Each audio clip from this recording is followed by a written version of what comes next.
Welcome back to The Current. I'm Dilly. And I'm Lorette. Let's get started. An announcement made earlier in the week confirmed Durex condoms' $16.6 billion bill to buy and own Enfamil baby formula. Many people are confused by the conflict of interest, and others are searching for their baby daddies after positive pregnancy tests. But whether you're looking to have a baby or not, Durex has got you covered. Now over to our correspondent Tommy, who's at a funeral in the Deep South. Tommy, how's it going? It's going pretty good, Lorette. I see a lot of people walking around with gas tanks and wood. I assume that they're trying to refill their cars because they had to drive to Home Depot or whatever, but that's besides the point. The Imperial Wizard of the KKK has been found dead after being reported missing for 2 days. Unfortunately for him, much like the South, he will never rise again. Thanks, Tommy.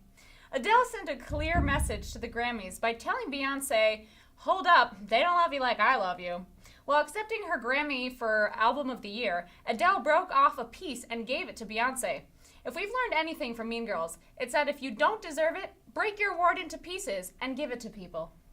Now over to our correspondent Shannon, who's in a science lab in California. What you doing there, Shannon? Well, Dilly, I'm in a lab in California where scientists have just successfully created the first human/pig embryo. However, many people are frightened as to the implications of this study for the future of humanity.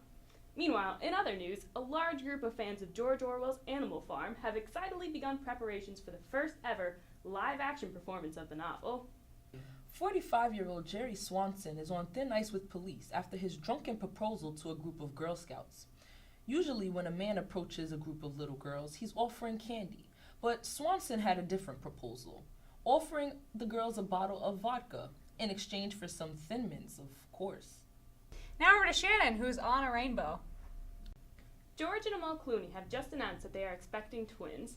In an exclusive interview with the soon-to-be parents, they shared their top choices for baby names: red if a boy and yellow if a girl.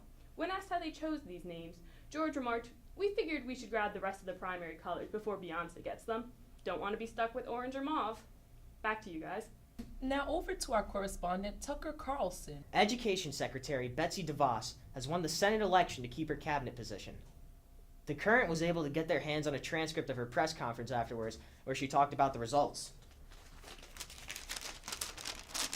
It reads, "Thank very much. I am very glad with the election results. I will provide happy for all childs in the America. More pencils, more glue. Happy birthday. Your Majesty Donald made good choice. Thank you for liberty and muskets for all. Amen." Back to you.